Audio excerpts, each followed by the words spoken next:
My name is Leonard James, and I want to discuss something here, a question that I ask a lot: why does ice float? Now, the reason why I ask the question is that I'm a chemist, and most materials, the solid form sinks in the liquid form. But ice is one of the few substances in nature, and as we'll find out here in a few minutes, it's a unique substance created by God, and it enables survival for us as human beings according to the way God designed the universe. Now, this starts, I was a junior in college, and I was a chemistry major back in the 60s. And I was taking a course in modern physics. And one day the professor came in, he said, well, we're gonna do something a little different today. I want all of you to write an essay that explains the mechanism of the freezing of a lake. And so we sat there, we wrote our essays, and all of us got it wrong. It turns out that water is like I said, it's a unique substance. And what happens is this: you get down into the molecular structure of water, H2O. And it turns out, now mind you, this was a physics class, and oxygen as an element, I'm a chemist, that is what they call electronegative. In other words, it pulls electrons toward its nucleus and assumes a partial negative charge. Hydrogen is electropositive. It gives up its electrons and assumes a partial positive charge. So now we got H2O, and we have the partial negative charge on the oxygen, partial positive charge on the hydrogen, and it sets up something called a hydrogen bond. In other words, the neighboring water molecules get attracted to each other. And so that gives water some very specific behaviors. Now, what happens is, let's just take freezing water. As the water cools, its density, the amount of the mass of water per unit volume gets higher and higher and higher, and it tends to sink until the molecules get closer enough to each other that the negative charges on the oxygens begin to repel. If you have things of like charge, they don't attract, they repel. And so it begins to expand and the density goes down.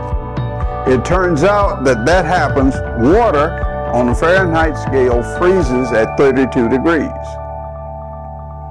At 40 degrees Fahrenheit, that's where water has its maximum density, and as it gets colder and colder, the colder water tends to rise.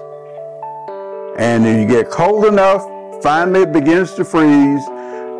It freezes on top, ice floats. That's why the lake freezes on top. Now, why is that important? You say, oh, that's an interesting thing. Have you ever considered what would happen if the lake froze bottom up? Number one, it would be difficult for it to thaw out when the temperature rises. The fish and other life that's inside the lake or the river or whatever would be frozen. So it is key to enabling life.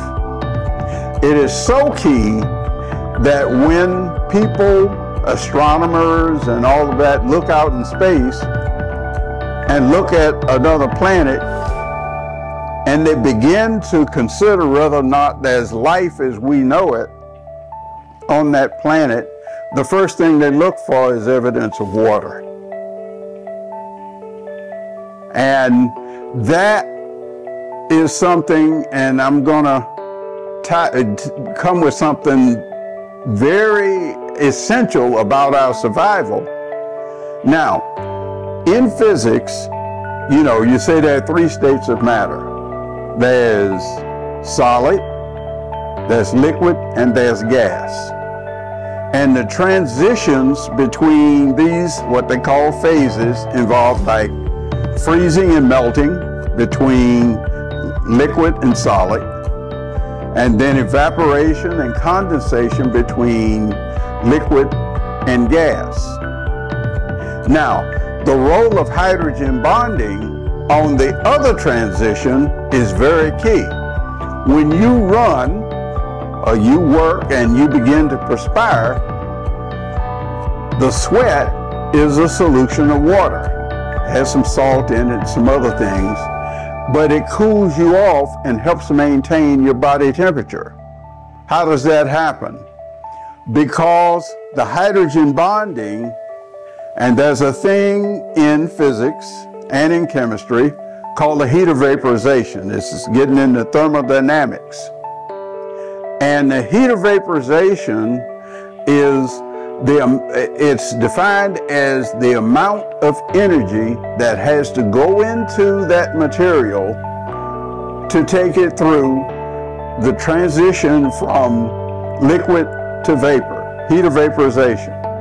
It turns out that water has one of the highest heats of vaporization of anything in nature.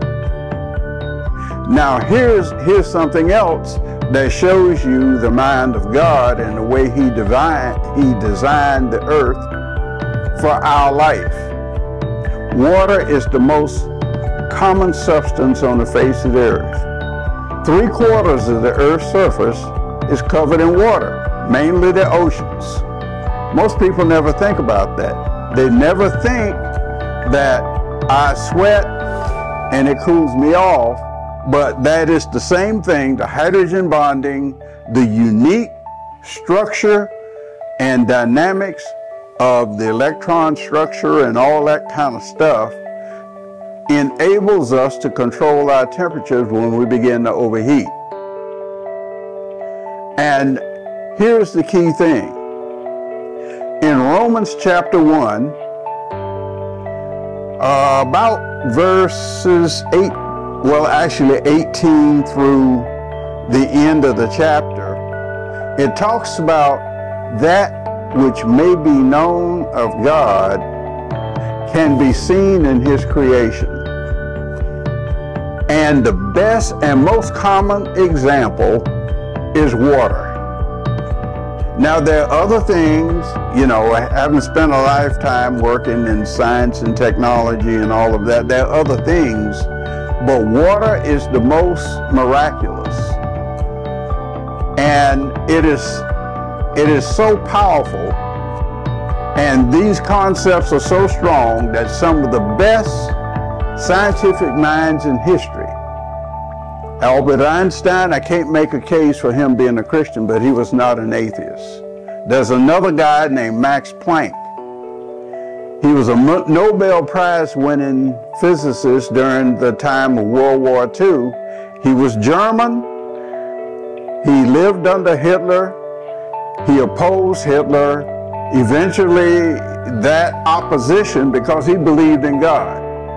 And he was the one who, even in some of his writings, he said he got very, very deep into a lot of things.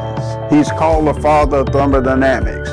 He even came up with an equation that was the equivalent of Einstein's equation equals mc squared. And oh, by the way, that physics class that I took, one of the exercises we had to derive Einstein's equation. It was quite an exercise. It gets us into a different concept of time. That's another subject.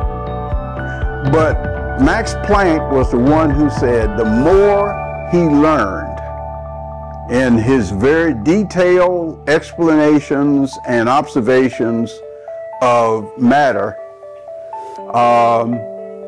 the more he saw God's involvement in the design of the universe.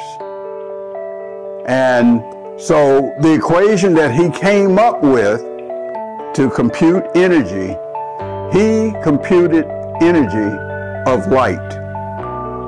His equation, equals mc squared, talk about conversion between mass and energy. His equation looked at the frequency of the wavelength of light, and he was able to tell you how much energy is in the light.